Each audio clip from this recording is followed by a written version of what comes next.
sait tous que l'attente des utilisateurs est vraiment de taille en termes de temps de réponse et de disponibilité du service. Tout. Ce qui implique une défaillance ou une interruption informatique est impardonnable et a des conséquences directes, parfois même sur le business de l'entreprise, ça peut même jouer sur le CA de l'entreprise, parce que ça peut même faire perdre, imaginons si c'est une banque, ça peut même lui faire perdre un peu de son CA. Et on a tous vu que la plupart de ces incidents informatiques internes sont souvent causés en majeure partie par une erreur humaine. Donc, c'est une erreur humaine. Donc, un développeur qui n'a pas pris son petit déj ou bien un DBA qui s'est fâché avec sa femme est venu et a oublié de mettre quelque chose. Donc, parfois, ça arrive.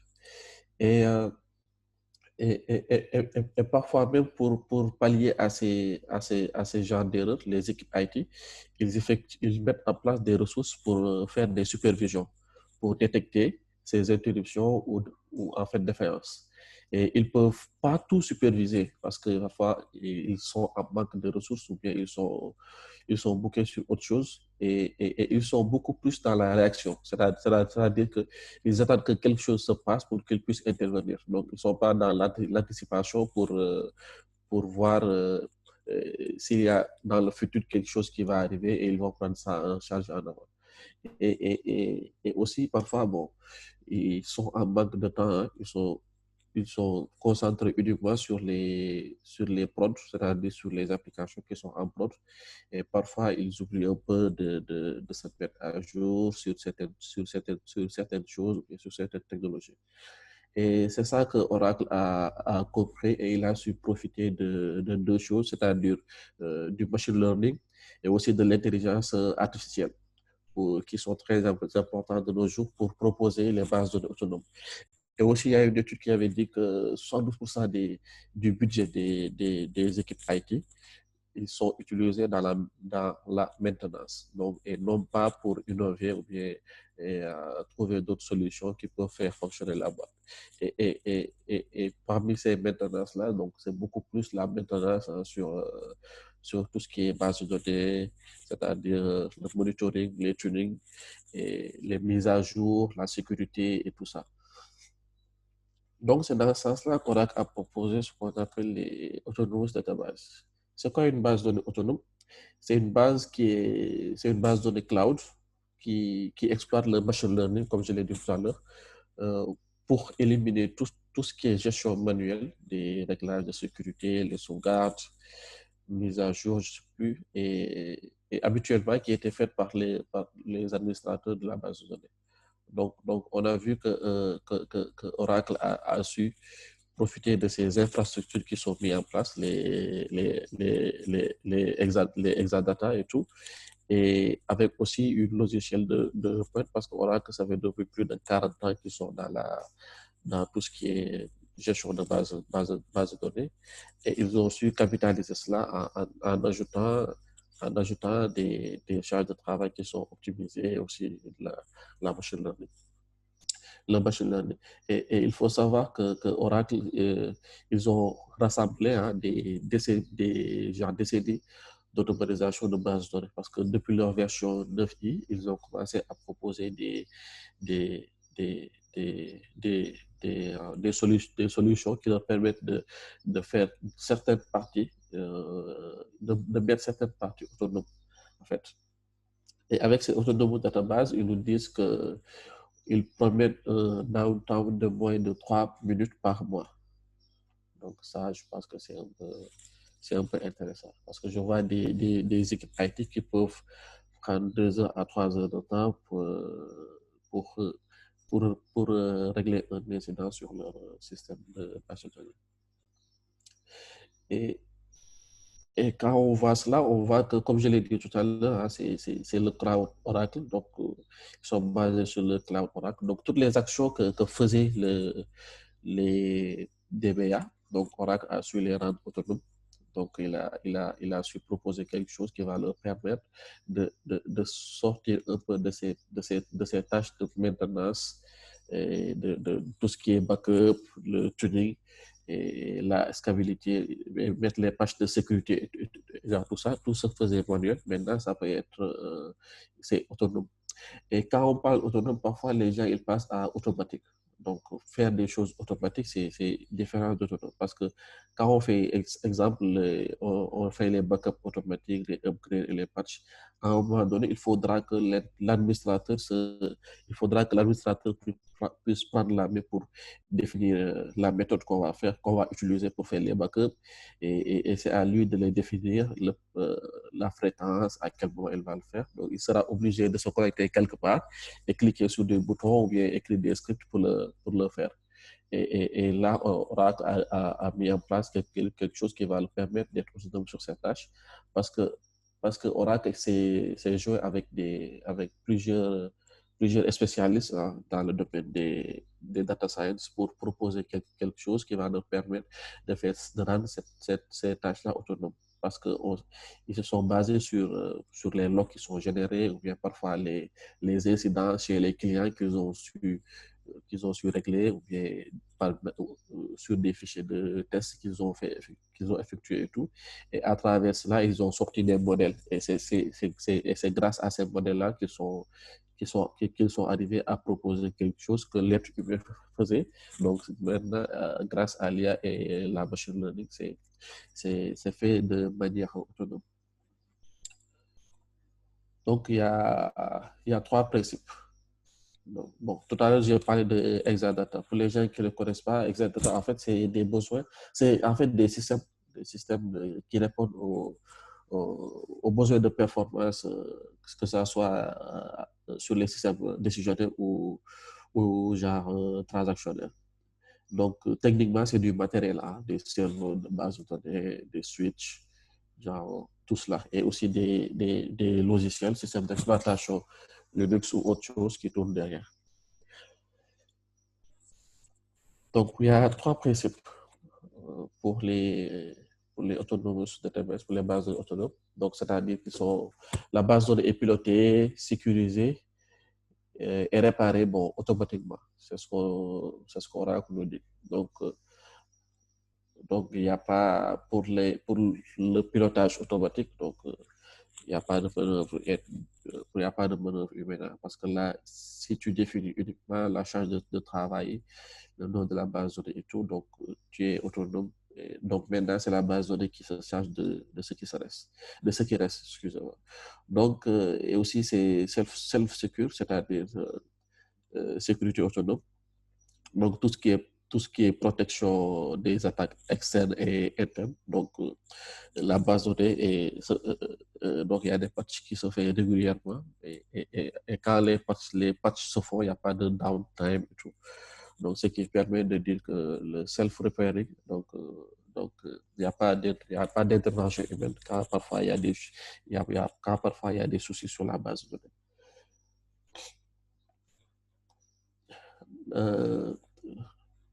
Le pilotage automatique.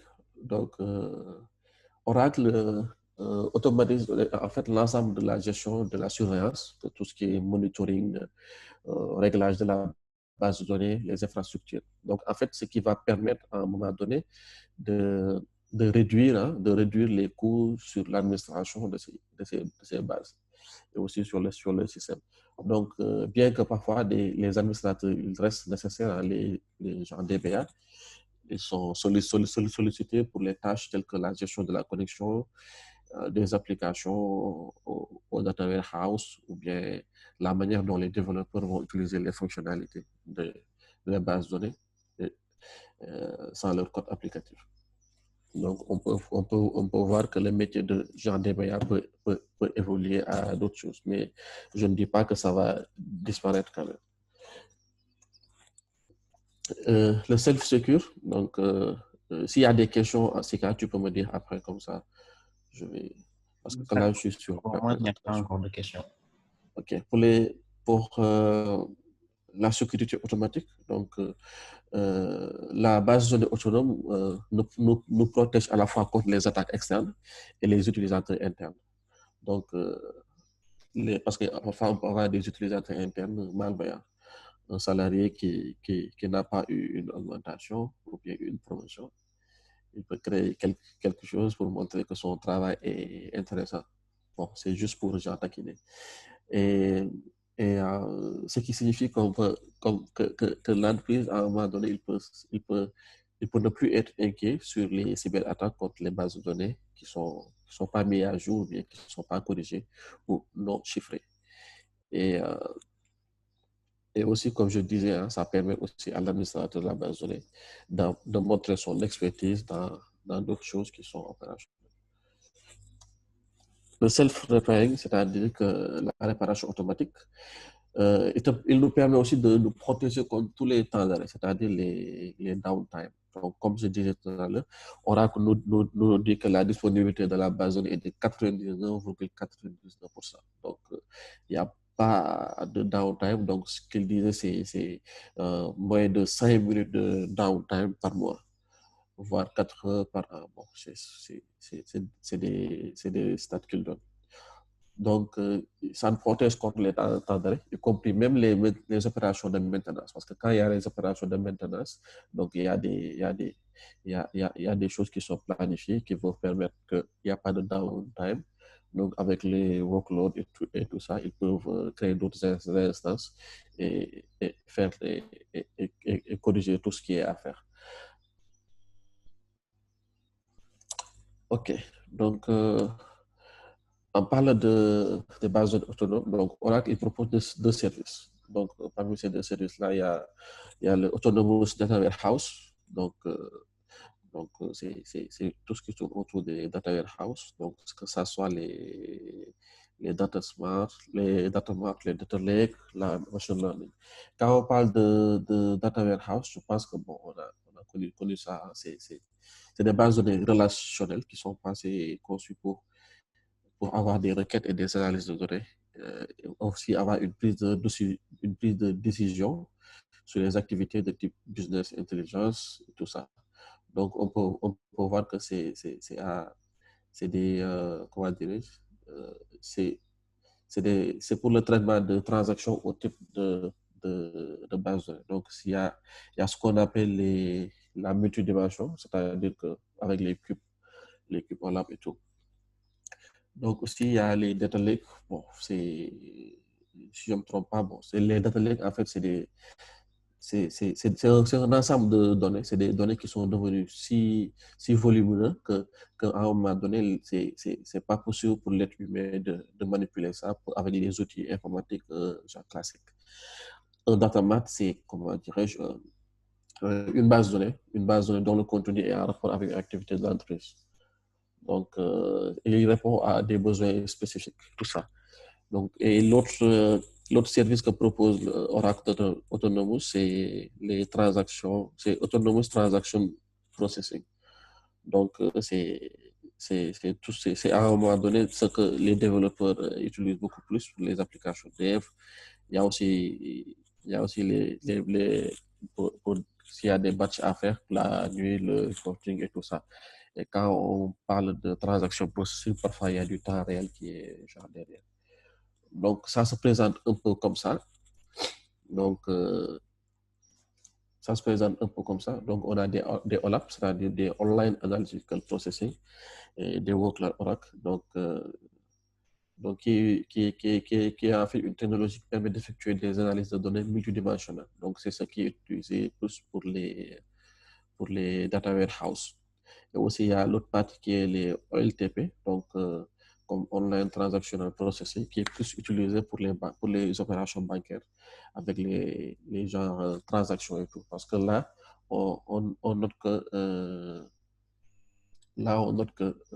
en fait, il y a des petites quantités de données qui genre, transitent au niveau de la base de données. Donc, c'est en général des opérations d'insertion, de mise à jour, bien de suppression. OK. Donc, quand on parle d'autonomous data warehouse, donc, il y a aussi, il y a trois choses qu'on note, en fait. Donc, c'est sa simplicité, la rapidité et le fait qu'il soit adaptable, c'est-à-dire qu'il soit flexible.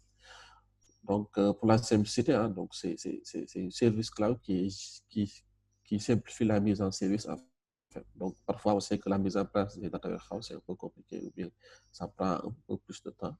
Donc là, il nous simplifie pour la mise en place de ces data warehouse. Il permet de charger rapidement et facilement des données et de les interroger à l'aide d'outils web intégrés, tels que il y a des outils en fait qui nous permettent de faire ça. Il y a des questions. Ok. Ok, aussi il y a la rapidité. Donc, il y a la rapidité. Hein. Donc, ils nous offrent un data warehouse de haute performance, hein, donc, qui est directement prêt à l'emploi. Donc, où on peut faire qui est très fiable en fait. Donc, il est basé sur les capacités, hein, sur les capacités d'Oracle en fait, parce qu'on sait que Oracle a les bases de données Oracle, ils sont très performants sur certains aspects, que ce soit le parallélisme, les traitements en colonne et les compressions. Donc, tous ces aspects d'optimisation et de performance donc, seront gérés automatiquement. Donc, c'est pour ça qu'on dit que c'est très rapide. Donc, quand on parle d'adaptabilité ou de flexibilité, donc, ça peut évoluer en fonction de nos besoins. Hein. Ça peut évoluer en fonction de nos besoins. Donc, on peut développer ou mettre en place la capacité de calcul ou de stockage de nos data warehouse à la demande et immédiatement, bon, il n'y a pas de temps d'arrêt à avoir. Et ils permettent de dire que donc, vous n'allez payer que les ressources que vous consommez. Donc, euh, on peut aussi les intégrer directement à l'ensemble des services d'analyse d'une entreprise, hein, que ce soit des données de l'IoT et genre tout ça. Et il faut noter que aussi il y a il y a le machine learning qui te permet aussi de nous faire bénéficier de tous ces aspects qu'on vient d'énumérer. Le ATP, comme Autonomous Transaction Processing, en fait, les ATP, c'est ce qui concerne beaucoup plus les développeurs à un moment donné. Les développeurs, ils vont devenir beaucoup plus agiles. Ils peuvent devenir beaucoup plus agiles et ils peuvent mettre en place instantanément, utiliser une base de données sans beaucoup plus d'efforts. Parce que parfois, comme les DBA, ils sont concentrés sur les environnements de prod, parfois tu peux galérer pour qu'on puisse te mettre en place, qu'on puisse te mettre à jour les environnements de isopod ou bien les environnements de DM ou de test. Donc parfois, c'est des soucis. Donc, avec ça, juste en donnant le nom et les capacités, donc on a une base de données qui est opérationnelle. Excusez-moi. Et là, bon, comme on avait parlé de ces aspects, hein, il y a un pilotage automatique, il y a la sécurité et aussi il y a la réparation. Donc, parfois aussi, hein, quand on parle de pilotage automatique, parfois le DBA, il était appelé à parfois créer des index. Donc, créer des index, optimiser des requêtes et tout ça. Donc là, la base de données peut le faire automatiquement. Parce que parfois, on peut créer un index sur quelque chose qui est juste en fait spontané. C'est-à-dire, on a besoin uniquement de ça durant cette période-là. Donc, et après, on n'en a plus besoin. Donc, arrivé à un moment donné, donc, la base de données va analyser toutes les transactions qui s'effectuent au devant de la base de données. Et arrivé à un moment donné, il peut proposer un index pour ça.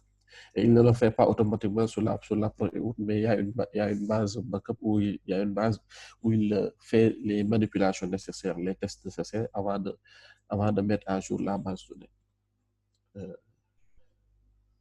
Comme je disais, hein, bon, les self-secure, on en a déjà parlé pour la protection des attaques internes, externes. Et aussi la mise à jour et les correctifs de sécurité sont automatiques. Donc, c'est-à-dire la mise à jour de la base de données et les correctifs apportés, les patchs apportés.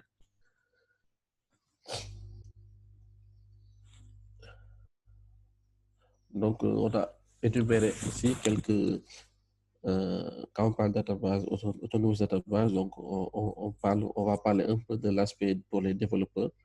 Donc, pour les développeurs, on voit aussi que c'est une base de données qui est très rapide et simple d'utilisation. Donc, comme ce que je disais tout à l'heure, juste on peut spécifier la capacité et le temps pour avoir une base de données qui est opérationnelle. Donc, parfois, les développeurs, ils s'attardent sur des tâches de la gestion de base de données. Donc, parfois, tu es là à être un DBA carrément.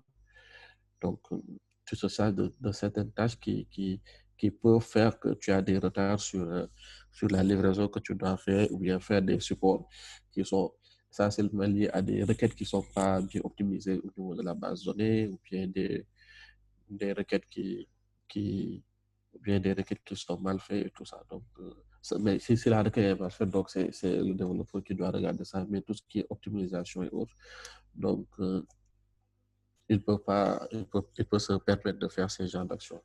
Mais tout en notant que tout à l'heure, j'avais dit que les DBA, comme ils auront beaucoup plus de temps, je pense ils peuvent aider sur cette partie-là avec les développeurs tout en utilisant les bonnes manières pour exécuter certaines requêtes au niveau d'une base.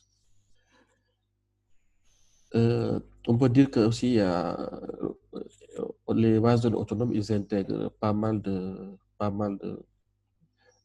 gens drivers suivant les langages. Donc, en général, les langages qui sont tous les langages qui sont adaptés à Oracle ou bien qui s'interfacent avec Oracle pour la connexion et tout ça. Donc, c'est pris en compte avec les SDK et autres.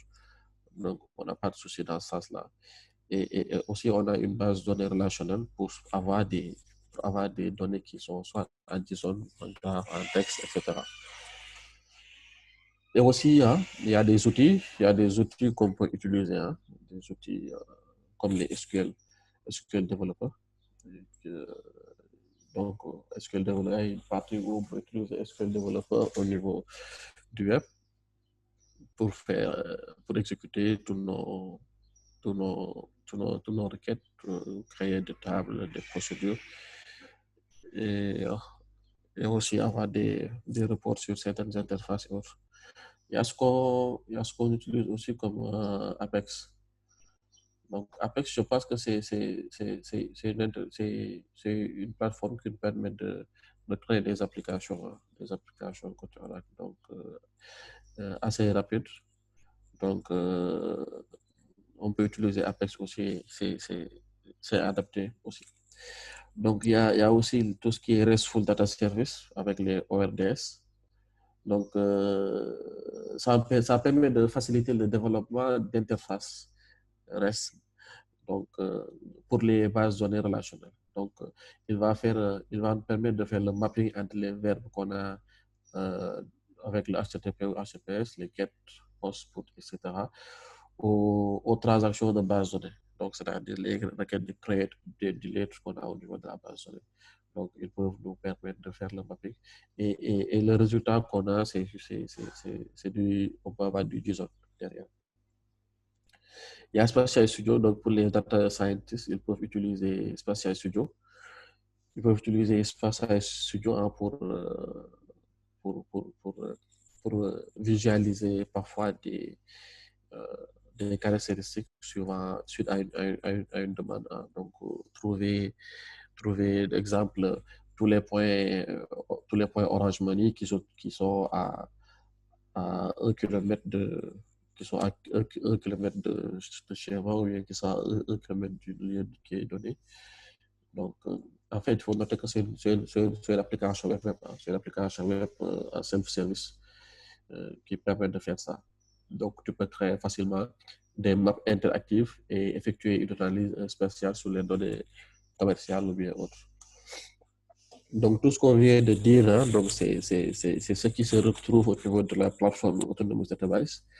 Donc, il y a les applications qui tournent qui vont tourner sur les langages qu'on connaît tous, du Ruby, du Python, etc.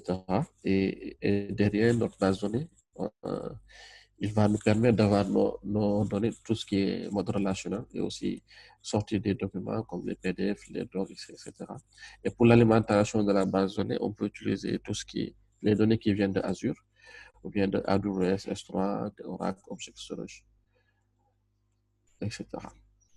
Et aussi, on peut noter qu'il y a des services brokers, il y a des services brokers hein, il y a des services brokers qu'on peut utiliser pour comment dirais-je, pour Kubernetes. Donc tout ce qui est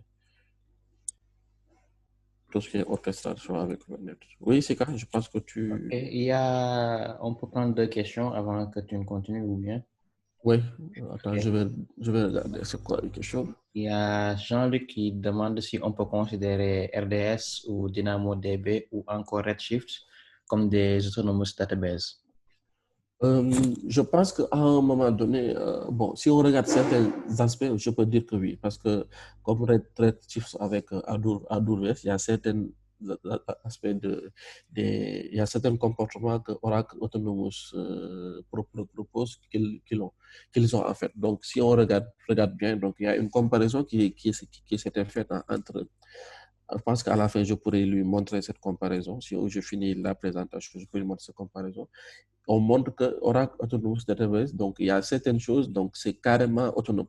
Et alors que pour AWS ou bien autre, s'il doit effectuer certaines opérations, donc il y a une indisponibilité carrément du service. Et aussi en termes d'infrastructure, donc la comparaison, c'était des requêtes c'était une même application et des requêtes qui étaient exécutées sur les deux plateformes. Et on notait que Oracle pouvait exécuter genre une vingtaine de requêtes en 30 secondes, alors que pour AWS, c'était 4 requêtes en 20 secondes et autres. Donc, on peut les considérer cela, mais il y a en termes de performance ou bien en termes de mise à jour automatique ou bien de mise à jour autonome qui se font, donc, on peut dire que c'est beaucoup plus à l'avantage de Oracle Autonomous. Mais on peut considérer Redshift comme une base de données autonome suivant certains aspects. Ok, si c'est bon pour Jean-Luc, on peut passer à la deuxième question avant que tu ne continues. Il y a Amadou Diko qui demande... Ok, c'est bon pour Jean-Luc. Il y a Amadou Diko qui demande en open source, il y a quoi comme autonomous database? Et qu'est-ce que Spatial Studio a de plus que PostGIS? Qu'est-ce que Spatial Studio a de plus que A de plus PostGIS? que PostGIS, oui.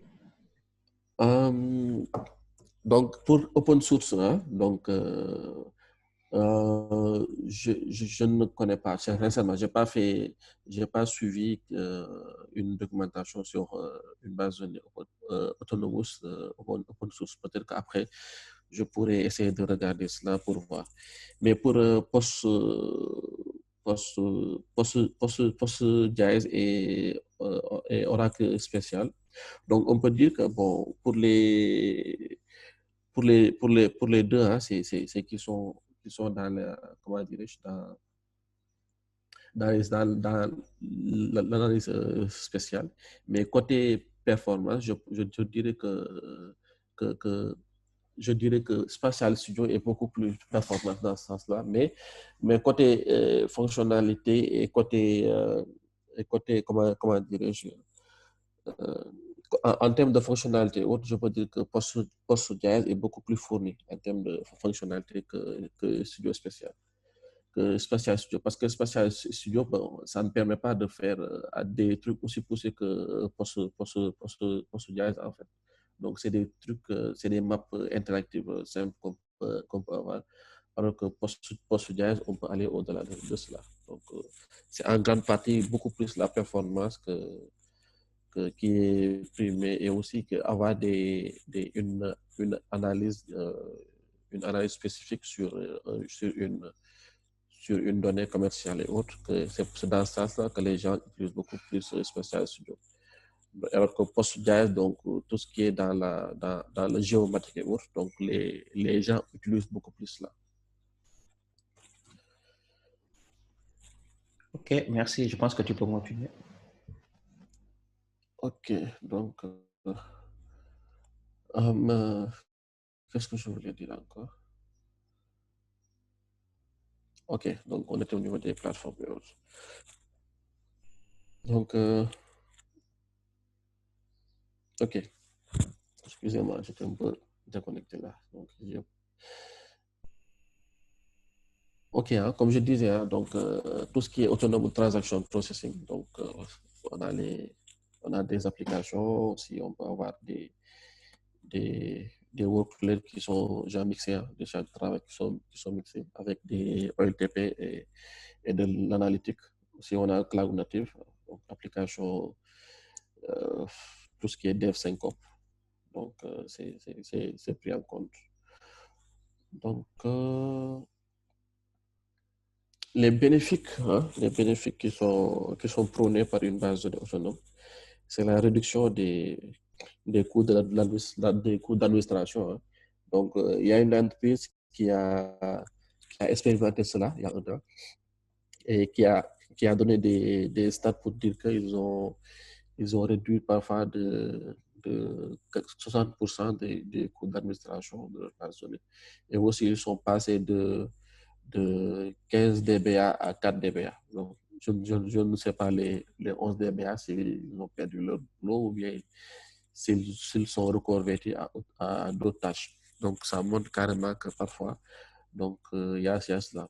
Je pense que c'est compréhensible parce que parfois, certaines entreprises qui ne sont pas en général des entreprises IT ou bien qui dépensent beaucoup dans ce domaine-là, ils peuvent être satisfaits en utilisant une base autonome parce que ça leur permet de se concentrer beaucoup plus sur leur business que d'être là à investir ou bien à former beaucoup de gens sur des technologies ou bien sur des outils qui tournent autour de la gestion de leurs données. Donc, parfois, c'est un peu compliqué. Et on note que il y a des entreprises, ils ont plus dans ça, hein, dans tout ce qui est euh, dans tout ce qui est genre maintenance. Donc, ils n'évoluent pas trop côté innovation et autres. Et aussi, de réduire ça permet de réduire pas mal de temps sur le genre déploiement, la remise de services et tout ça. Parce que parfois, s'il y a des downtime, comment gérer cela. Et aussi, si on veut jouer sur la scalabilité, imaginez une entreprise bon, a voulu lancer un produit et a fait une grande publicité, hein, a fait une publicité partout dans les radios, dans les télés. Et quand les gens sont partis utiliser ce service-là, donc tout était bloqué à un moment donné. Tout était bloqué et c'était dû à, comment dire, à la base de données à un moment donné qui avait craché parce que ne pouvant pas supporter le flux qui venait. Et l'entreprise avait insinué qu'elle a eu à faire des tests de montée en charge sur cela. Mais ces tests de montée en charge, c'était uniquement genre sur 200 000 clients qui se connectent en même temps, alors que là, on parle peut-être de demi-million, bien 2 millions de clients qui essaient de se connecter. Donc, en termes de scalabilité, donc, ils peuvent le faire, il est autonome pour le faire. On ne lui définit pas comment il le fera. Donc, il va analyser suivant l'utilisation, ou bien suivant la charge qui arrive, comment qu'il peut jouer sur cela. Mais n'oublions pas qu'il va utiliser toutes les configs qu'on lui a spécifiées. Il ne pourra pas utiliser autre chose qui n'a pas été spécifié. S'il arrive au maximum, donc il pourra plus continuer à faire de la scalabilité dans ce sens-là. Et aussi réduire les risques. Donc, ça prévient contre les cyberattaques. Donc, je ne dirais pas donc, toutes les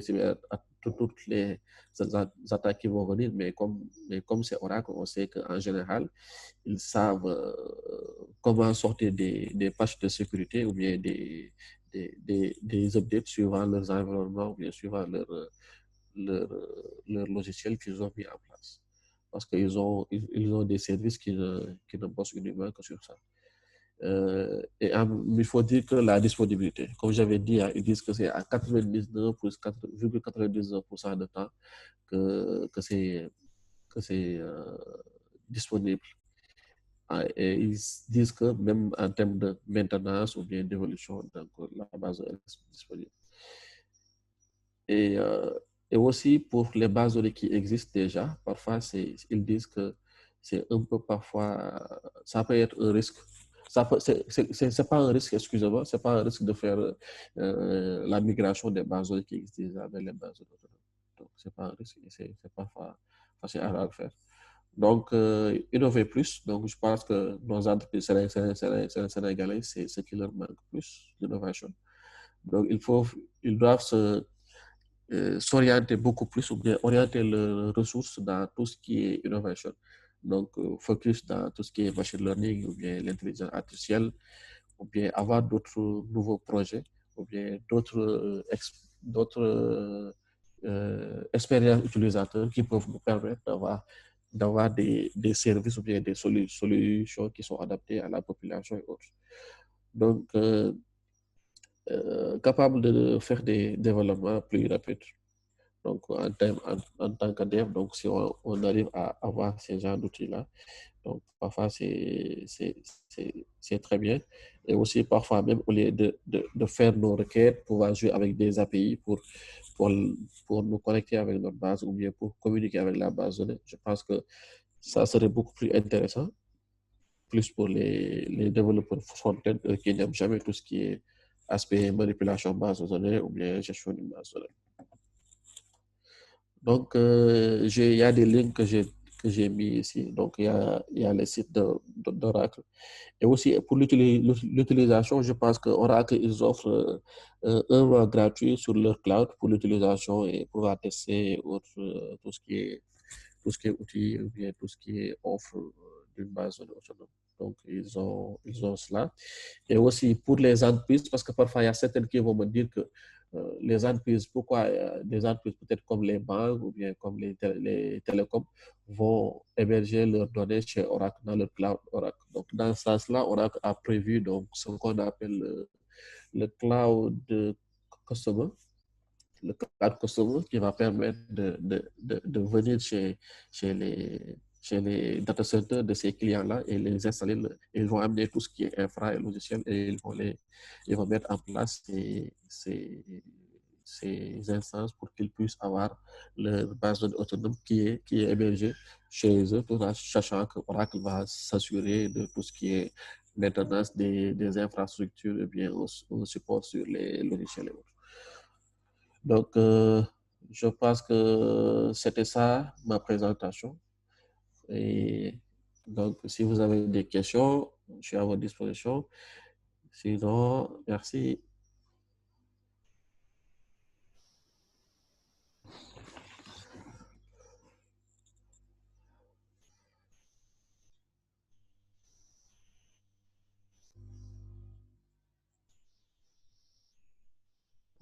Tout à l'heure, j'avais dit qu'il y a une comparaison qui était faite là. Donc, Jean-Luc, tu vois mon écran ou bien? Allô? Allô? Oui, c'est bon, on voit. Sika, vous voyez mon écran, la comparaison que j'ai sur Oracle et Amazon ou bien? Non, là, je vois juste Attends, la peut-être présentation. que c'est le partage qui n'était pas bien fait. C'est bon? Oui, c'est bon. Oui, donc là, ils ont fait une comparaison hein, entre Amazon Redshift. Hein. Donc, ils ont dit que pour une application, hein, donc c'est une application qu'ils ont mis en place. Donc, il y a, et pour la même application, hein, donc Oracle Autonomous, il propose 16 CPU, Core 8. Et aussi là, on dit qu'en termes de requêtes complètes, donc il y a 21 requêtes qui ont eu à faire en 25 secondes, alors que là, c'est bon, 4 requêtes sur le truc. Et là, 14 fois plus pour la performance. Hein. Donc, si on regarde bien en termes de machine learning, Driven Autonomy in Cloud. Donc, Redshift, hein, ils ont besoin tu dois avoir certaines connaissances sur DBA, des expertises sur DBA pour pouvoir faire certaines choses, alors que sur Oracle Autonomous, donc ils disent juste load and go. Tu n'as pas besoin de DBA ou bien d'une expertise pour pouvoir faire tout ce qui est backup, sécurité ou la mise à jour des patchs. Design and optimize for data house performance. Donc, Donc, on sait que Oracle, avec ces Exadata-là, donc c'est très performant pour tout ce qui est data warehouse. Alors que de l'autre côté, ça tourne sur les infrastructures génériques d'AWS. Et parfois, ils disent que c'est limité en performance et tout. Alors que AWS dit que c'est la meilleure infrastructure, les Redshift, c'est la meilleure infrastructure pour les data warehouse actuellement. Alors que Oracle Data Warehouse, ils ont montré que ce n'est pas assez performant comparé à leur solution. La haute disponibilité, ils disent que 99 plus 95%, mais ils n'ont pas intégré tout ce qui est upgrade, donc patching, bug et tout ça. Alors que de l'autre côté, ils ont tout intégré. Donc, ce qu'ils vont faire, ils vont juste utiliser des racks avec Oracle pour pouvoir permettre de mettre notre mise à jour et autres. Donc, il y a le self-secure et tout ça. Bon, peut-être après, je pourrais travailler ça. Donc, je pense que c'est mieux que de continuer à énumérer. OK. D'autres questions?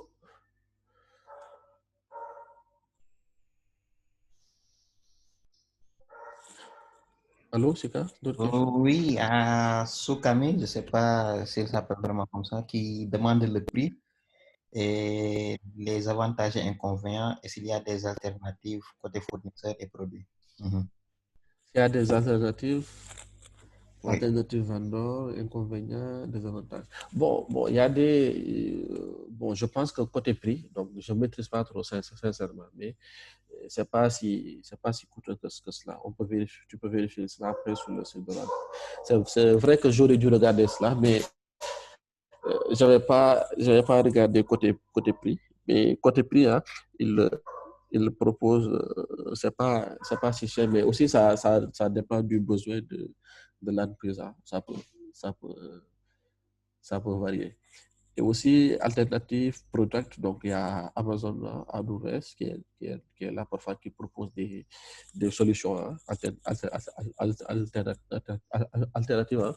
Ça ne peut pas être aussi performant que cela, mais c'est une très bonne solution que je trouve. Inconvénient parfois, donc je dirais que ça peut frustrer côté ressources, ça peut frustrer certains gens DBA ou pas. Ça dépend de comment l'entreprise va prendre cela en compte. Et aussi, ça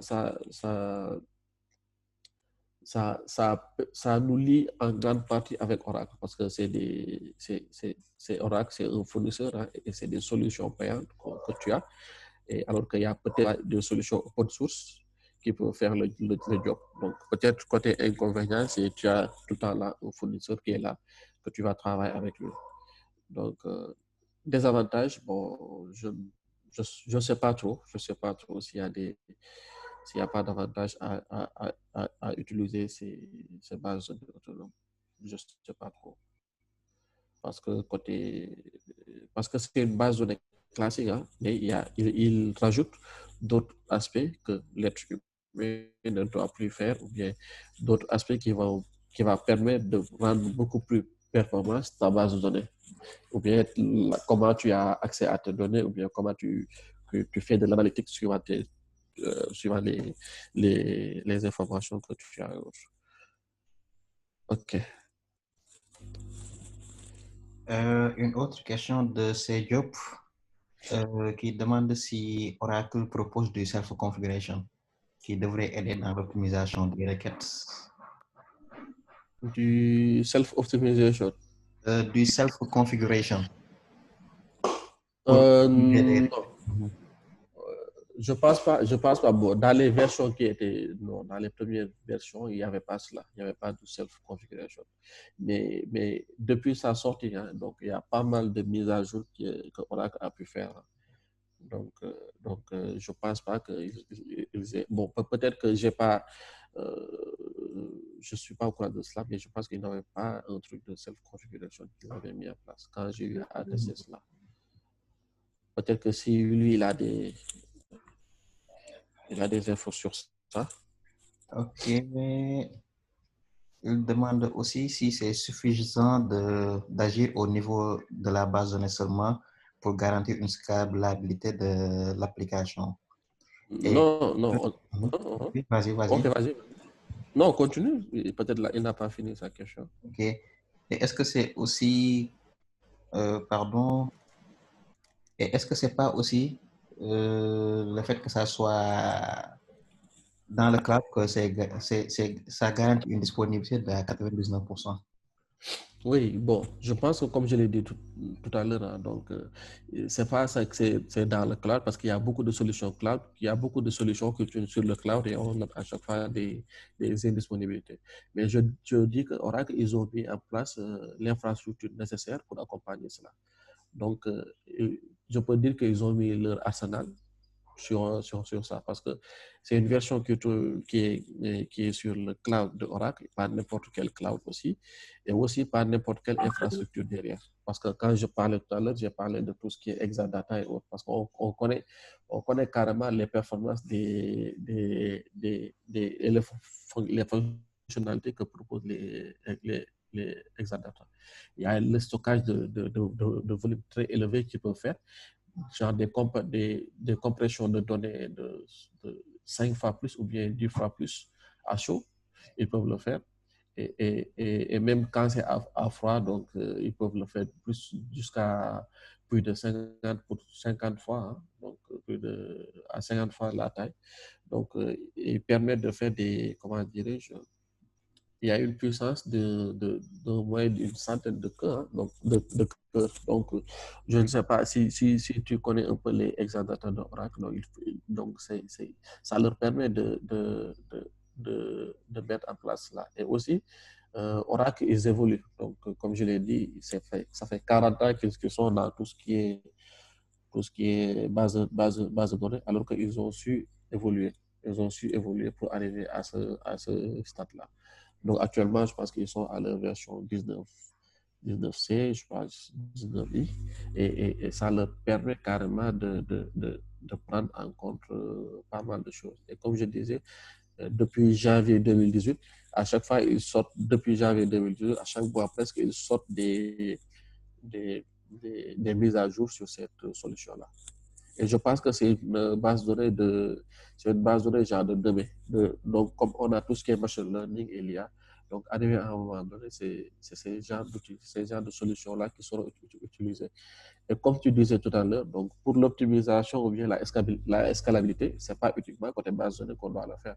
Donc, il y a d'autres, si on est un développeur, donc il y a d'autres solutions qui nous permettent de le faire. Donc, côté même nombre d'instances avec les conteneurs et tout ça, l'orchestrateur et tout ça, il y a certaines choses qui peuvent nous permettre de jouer sur ça, avoir un load balancing carrément qui est derrière et avoir des instances de notre application qui tournent pour jouer avoir des nombres d'instances en fonction de la charge. Donc, je pense que ça aussi, ça peut être spécifié. OK. Ok, et où est-ce qu'on peut avoir est-ce qu'on peut avoir une démo réelle? Oui, il y a une. Bon, mais comme je l'ai dit tout à l'heure, hein, il faut avoir des. Il y a Oracle offre une solution gratuite, hein. Donc, je pense que ceux qui sont à l'ESP, ils peuvent aller essayer de voir avec Michel Baquet. Ils pourraient les aider parce que parfois ils ont des partenariats avec les écoles, les, les, les, oui, ils font des trucs avec les écoles. Mais si c'est une entreprise qui veut utiliser cela, ils peuvent demander une version gratuite de 30 jours pour faire. Je voulais faire la présentation, je voulais faire une présentation, c'est-à-dire faire une application qui va, qui va se connecter à une base de données Oracle autonome et aussi faire des requêtes, récupérer des choses. Mais bon, je n'ai pas pu le faire parce qu'il y avait beaucoup de choses à dire sincèrement et en une heure je ne pouvais pas préparer cela et faire c'est dans ce sens-là que je n'ai pas pu le faire. Mais sur le site d'Oracle et autres, il montre carrément une documentation sur comment créer une base de données autonome, que ce soit côté data warehouse ou bien côté genre transaction processing. Donc, ils ont une documentation sur ça. Parfois, ça peut même être une documentation sur tout Oracle Cloud Voilà. Et on trouve ces informations dessus.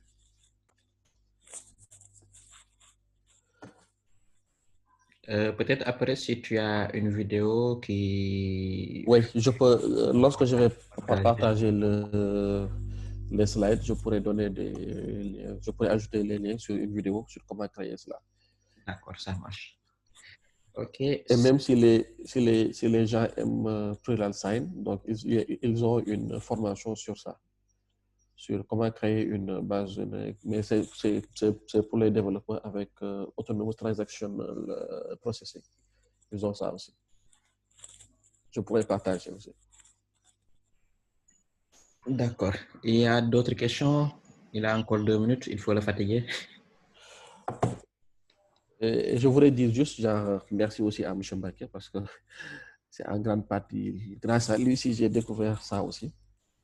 Donc, les produits Oracle, bon, c'est parfois pas utilisé quand on est une start-up ou bien un développeur freelance et tout, souvent.